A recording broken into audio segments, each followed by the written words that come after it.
are working. Everybody is fine.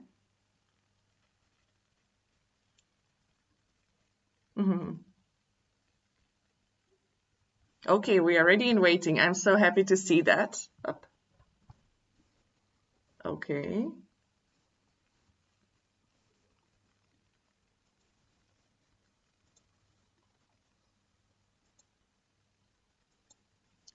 Okay, so welcome everybody. Okay, welcome everybody to our presentation. This is a webinar sponsored by ELT Publishing, and it's going to be about teaching writing skills in online lessons. Online lessons is definitely something that we are all exploring at the moment, and we are getting better at it. My name is Barbara Holkova. I am a teacher trainer at Colibri Education. Originally, I'm an English and French teacher, and today I will try to brainstorm some ideas with you, give you some tips and ideas that you could use in your own lessons, and some things that you can maybe get inspired by. So let's start our presentation. I hope you'll have a good time. So let's talk about teaching writing skills in online lessons, and maybe we should start by saying why writing skills. You know, I think as teachers, sometimes we need a little bit of encouragement and also reminder why we are doing all this hard work that we are doing. So let's just remind ourselves that writing skills are really essential when we want our students to learn how to express their opinions and express their ideas about the world. Also, practicing writing and learning writing strategies can really help our students organize their thoughts in a more logical way. And in the end, it also helps them to think critically and to really analyze their ideas, analyze the world, analyze the information that they get.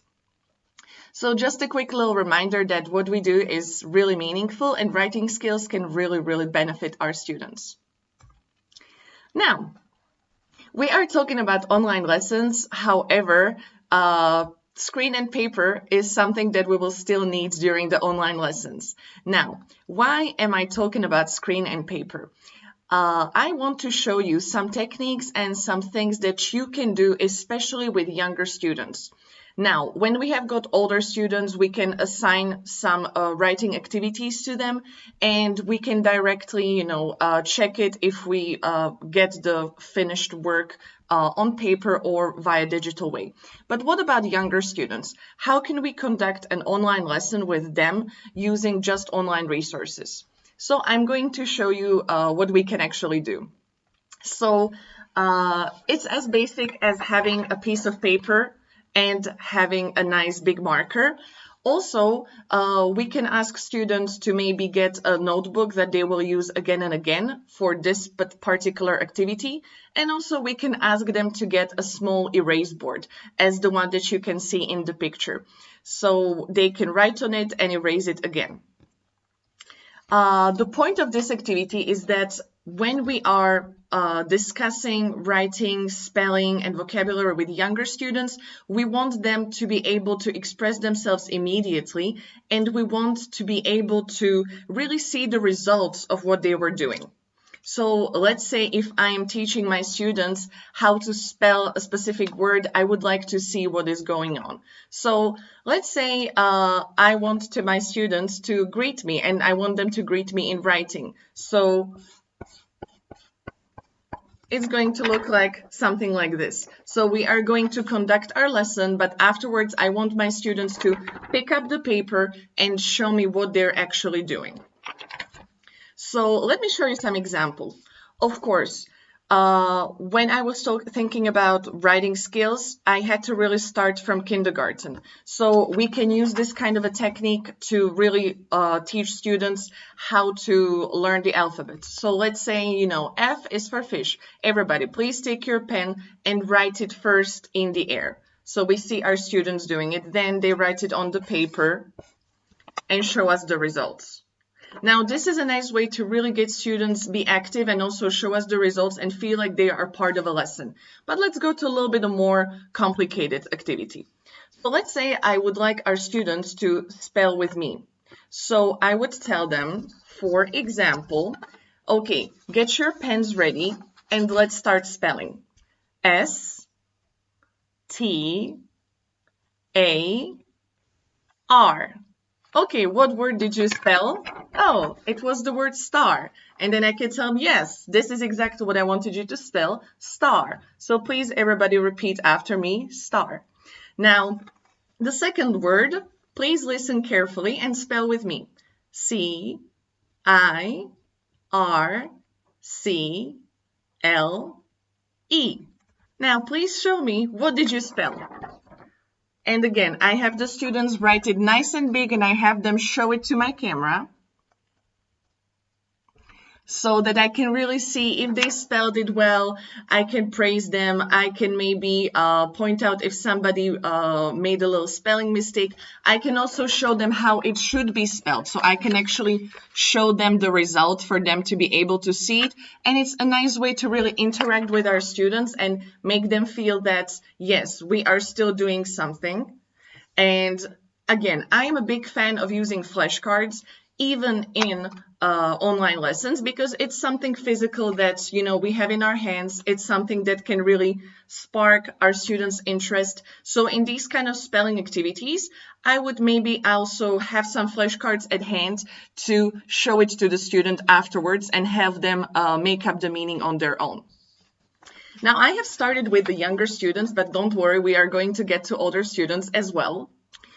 And let me show you another type of activity. Now, this activity comes from a book, Writing Monsters 2. It is commonly used, of course, in primary school, most often in the second grade. So, we still have our books and we still have the things that we want our students to learn that are in our yearly plans and in our curriculums. Now, what can we do with that?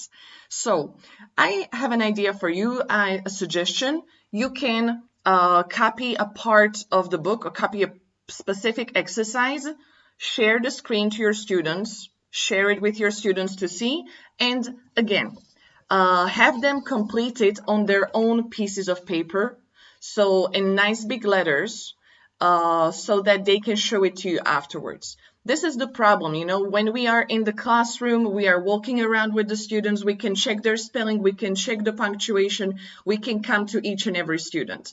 However, we need our students to be able to show us what they do. So this is an idea of what we could do in online lessons. So let's say this activity, let's say this is for second or third grade students. We have got this activity over here. We have the students write it down and then again show us the results. But this activity doesn't have to end here. Again, we can make up something a little bit creative. So let's say we have got some cards and we say, okay, what is this word? Okay, we have the students act it out. We have the students spell it out for us or tell us what it is. And then we can ask them to write a sentence about this. Now, if you have noticed, in this activity, the main focus was writing I like, I don't like. So we can give them more props to do, more vocabulary to actually use in their lessons. So I like to hop or I don't like to hop. Please write it on the paper and show us what you came up with. Also, if you want to make it a little bit more varied, you can pick two words and you can say, okay, all the boys will make a sentence with the word wave. All the girls will make a sentence with the word clap. Now, the reason why I'm talking about this is because we like to introduce some surprise and some, variety into our lessons. And let me show you another similar activity. So, of course, this kind of an activity is really valid and really useful if we have the cameras on with our students so we can see their expressions, we can really interact with them, and also we can see the results. So here, this is an activity where we can ask students to read it out, we can ask students to write it down, or we can bring some other examples for our students. So let's say that we go through this activity with them and we make sure that they understand the grammar structure. I see a piano in the living room. Now we can bring some other examples. For example, where can you see this apple? And so we would have students write the sentence down. I see an apple in the kitchen. Or I can also bring some other props. It's also really nice to bring some objects from our own home, and I show them a toothbrush. And I ask students to tell me where they can find the toothbrush and then show me the result of what they wrote. So we can see something like this. Again, this is the reason why we're talking about this, because we really want our students to be able to participate. And as you can see, these kind of activities have the sentence structure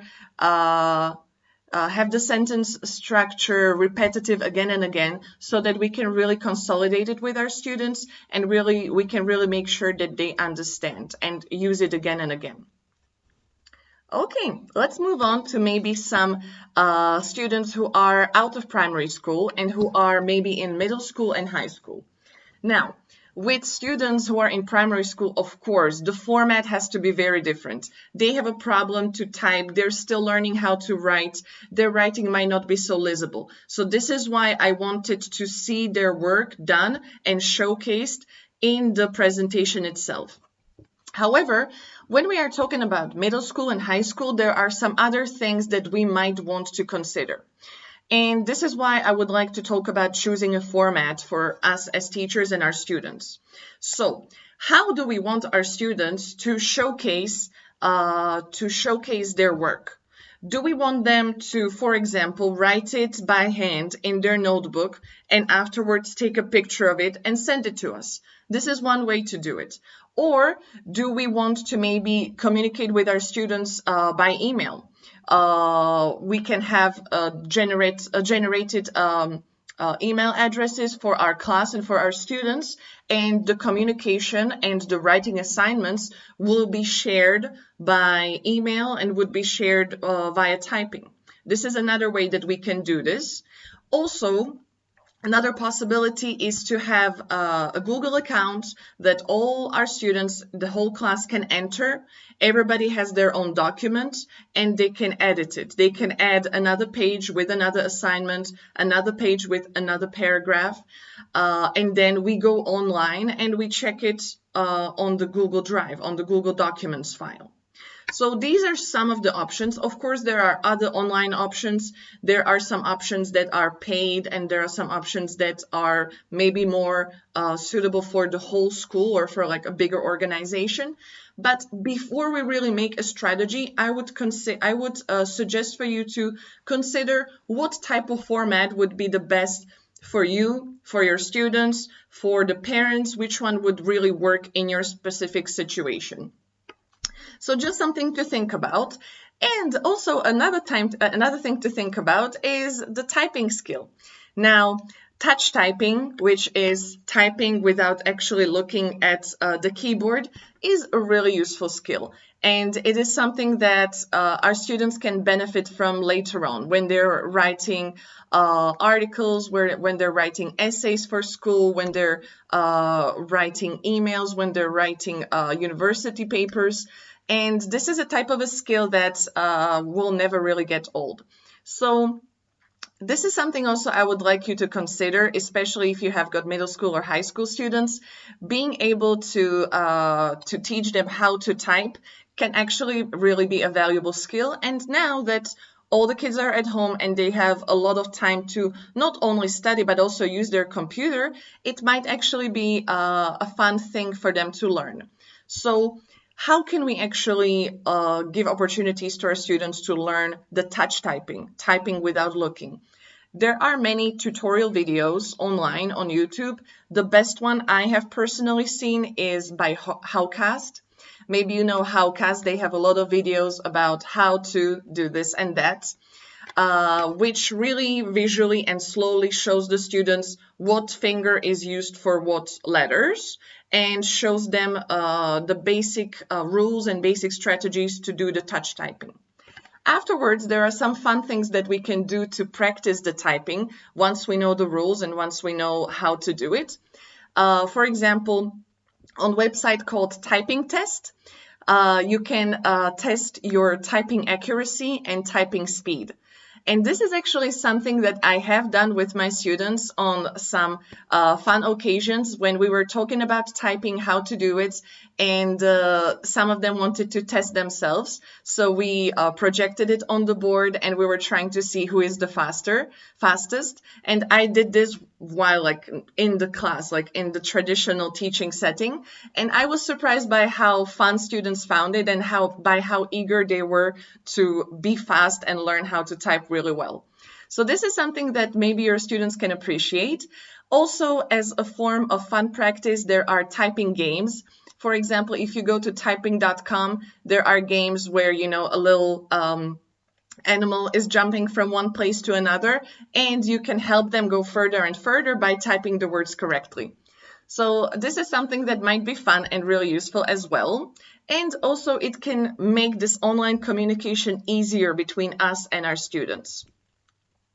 Okay, let's move on to another aspect.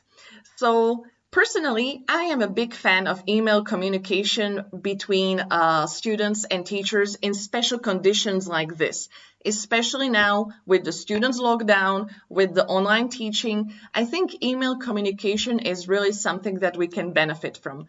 The main reason is that it provides useful and purposeful interaction. Sometimes the problem with assignments that we assign as teachers is that what's the really point of it? Okay, I'm writing something to learn, to practice, but what is really the purpose? If we are exchanging emails with our students, we are actually giving them purpose. And the purpose is communication, the exchange of information. And this is also something that is very similar to the real world. In the real world, usually I don't just sit down to write a poem because I want to. When I sit down to write something is usually when I need some information from another person, when I'm exchanging messages, when I'm exchanging emails. So this is also a way how to bring learning and knowledge closer to the real world.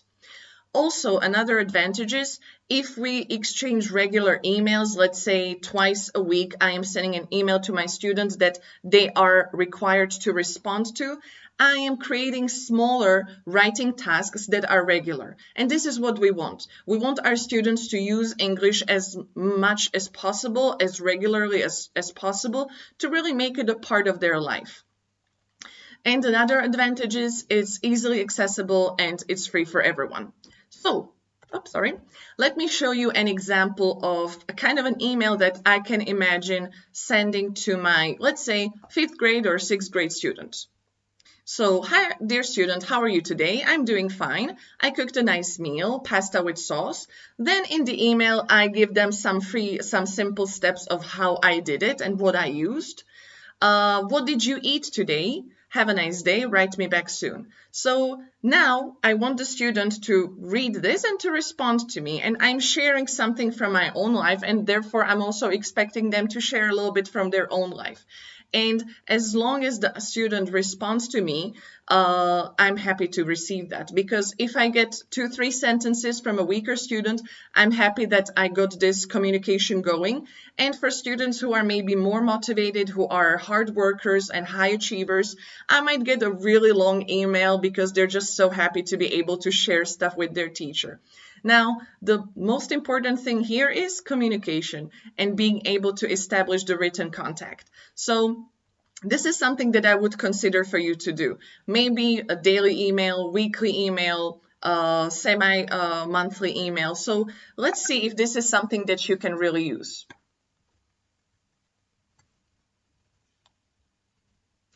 Okay. Another thing that I would like you to think about is writing a diary. Now, again, depending on the type of a format that you chose, we're talking about either a written diary that the students can take a picture of and send it to you, or it can be an online diary. Now, daily journaling is very popular among students around the world, and it is something that during my teacher career, during my years as a teacher, I was always trying to get students to do because it's incredibly beneficial. It's again, making writing a regular activity. It's incredible for helping students how to organize their ideas, how to organize their paragraphs in a logical way. It also improves their attention to detail and it boosts their creativity. So especially now that we are separated from our students, we want to know what they're going through. We want to know about their life. So having them write a diary entry, let's say at the end of every day, or let's say at the end of every week, every Friday or every weekend, their assignment is to write about their day, to write about the previous days, which you then check and comment on. I think is a really useful activity. Also, another thing that we might consider is that it really provides continuity between the exercises. So it is some type of a longer project. At school, we often have a lot of these short one-time things that we do, but having a long-term project, something that really spans over a few weeks or months, is really valuable, because at the end we can really see a nice project that reflects the students' participation, the students' life, the students' thoughts over a longer period of time.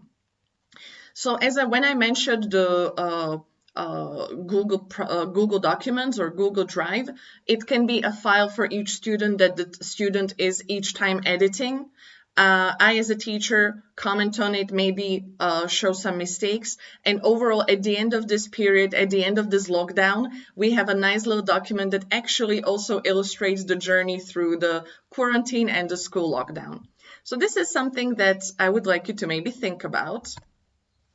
Now, let's get to writing prompts. So again, we are talking about students who are probably middle school, high school, and we want them to write. We want them to give us some texts.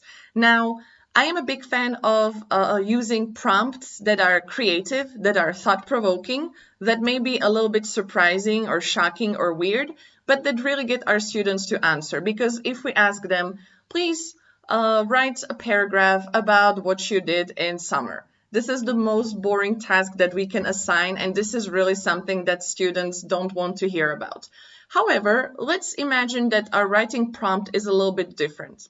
If you had 3 wishes, what would you use them for? Or create your own holiday, what would you call it? How would you celebrate it? Okay, if a wizard could tell you anything about your future, what would you like to know the most? Or if you can live any video game, which one would you choose? So as you can see, these are things that really make you think for a moment and say, oh, what would I actually wish for? What would I actually want to celebrate if I could celebrate it, as, if I could add a new holiday to the calendar? What would I actually want to know about my future? And as you can see, these kind of writing prompts also really boost the creativity of the students and really have them come up with unconventional answers. Now, there is another thing that is extremely fun to use. It's a spinning wheel. So we can use spinning wheel for all sorts of activities. Now, when we are in the class, of course, we can use our little paper spinning wheel that we write the options on or the names on. However, even in online classes, it's still possible to use this type of a thing. And there are online spinning wheels. The one that I can recommend you to use is on wordwall.net. That's a free resource that you can use, and you can stream to your students. So it functions as a website. So what happens? I decide to create a spinning wheel. Inside of the spinning wheel, I write as many options of the thing I want to explore as I want. So it can go from 3 to maybe 20. And afterwards, I have some fun with it. During my online lesson, I stream my screen to the students. I share the view of the website, and I click on the spinning wheel, and one of the options is randomly chosen. Now, we are talking about writing prompts. So I want to imagine that we tell our students to write us a story or write us a paragraph about how would you spend your day if you had a superpower. However, this is not the superpower you come up with, and this is not the superpower that all the students in the class will have. Everybody will have a different superpower. So have a look at the spinning wheel. So I stream it, and then I tell my students, I go one by one. Let's say, okay, Arda, you're the first one. We click on it, and a random superpower comes up. Let's say, as you can see over here, you can speak to animals. Okay, so add that this will be your specific personalized assignment. Then we go with Beren. Beren, okay, it's your turn now. We will click on the spinning wheel and another answer will come up. Maybe you can freeze the time. So in this way, we are sparking the curiosity of the students because they really don't know what prompt they will come up with, they will end up with. And also, we are really personalizing the task and adding some variety to it.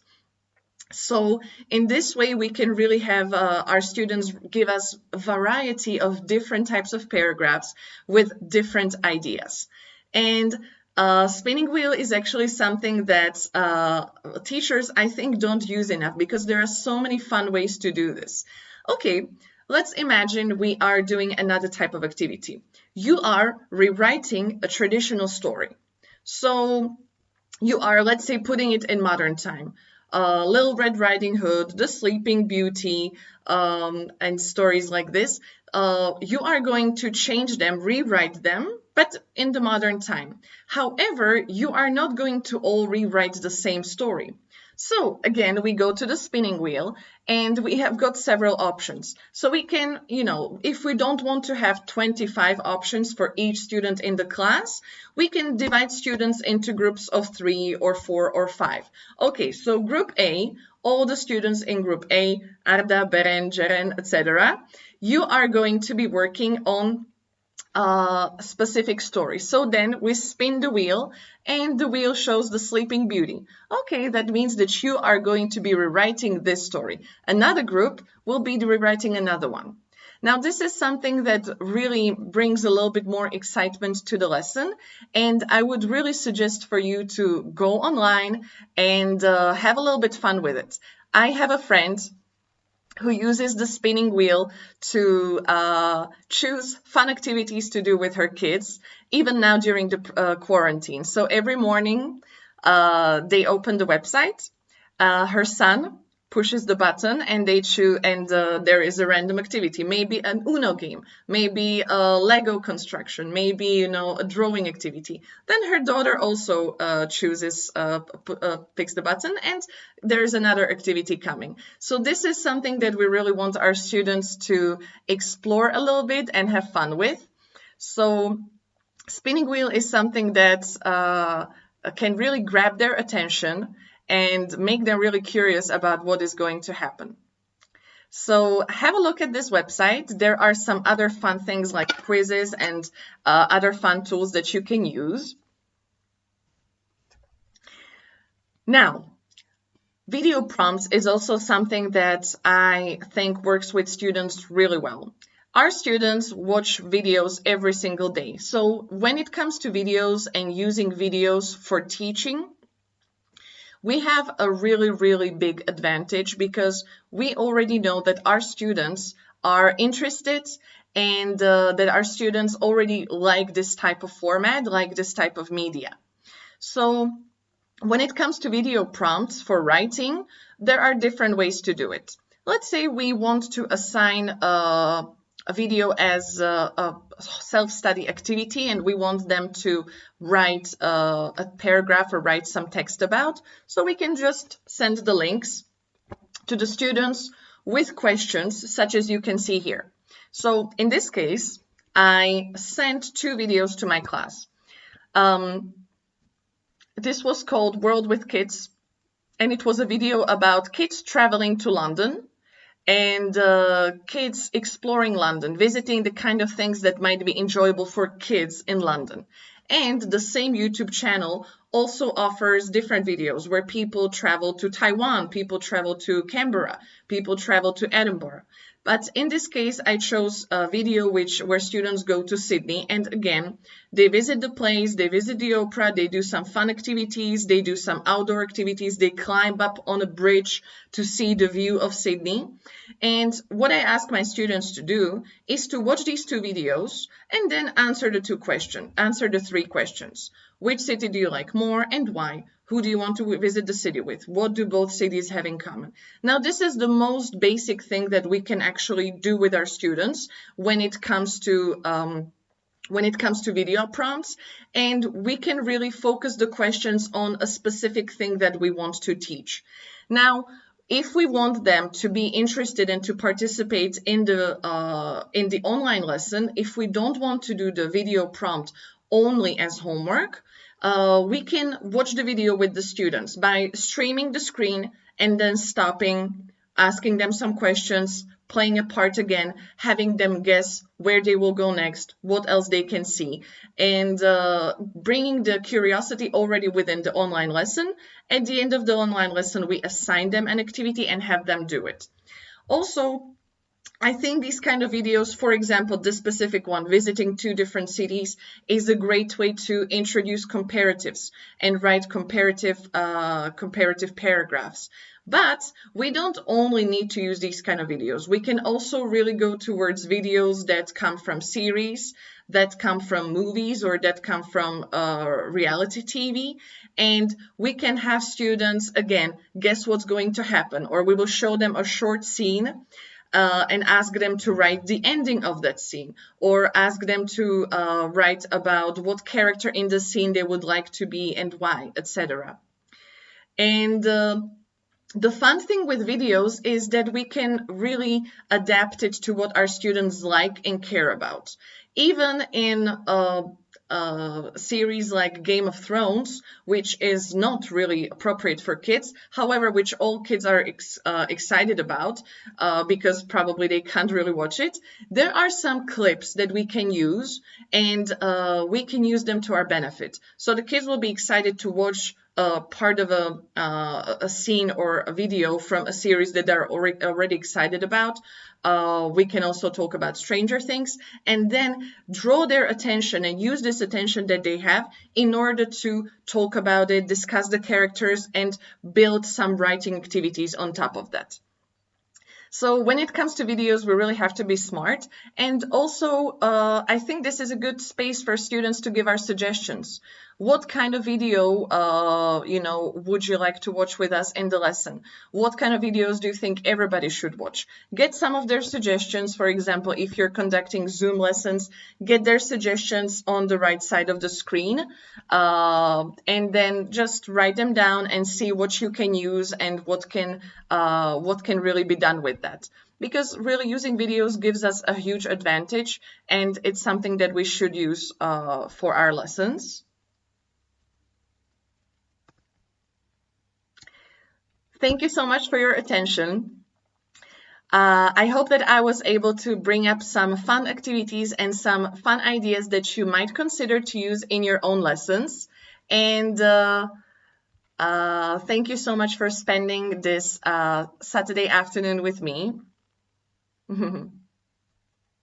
There are so many things that we can do as teachers, and even though nowadays the time is a little bit more challenging, I would like to encourage all of you. It's really important what we are doing and what you are doing at the moment.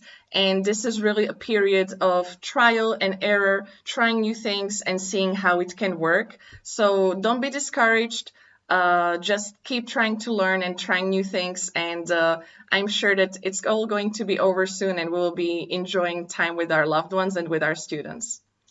Thank you so much. And again, my name is Barbara Holkova. Feel free to write me on my email address. However, before we say bye, we are going to announce something really important. So at the end of this presentation, there is going to be a raffle. So all of the participants who came to participate, who entered this presentation and who filled out a form that you saw upon your arrival will be eligible for a raffle. Now, raffle is going to be done within an hour, and the winners will be announced within 1 hour, and there are some really attractive prizes that you can get. So what I need you to do is to go back to the same link that you used in order to come to this presentation and to connect to it. And within 1 hour, you will see the winners announced over there. Now, one more thing that I would like to tell you is that at the end of in the presentation, you could see some excerpts from book Writing Monsters. This Writing Monsters book is part of the portfolio of ELT Publishing, and we are going to send you some samples after the presentation via your email. So you will receive samples of Writing Monsters 1, 2, and 3 to your emails. Feel free to use it and feel free to get some inspiration from it. Now, on the last note, this presentation was held in collaboration with Colibri Education and Blue Moon under the umbrella of ELT Publishing. Thank you so much for your attention, and I wish you to have a great day.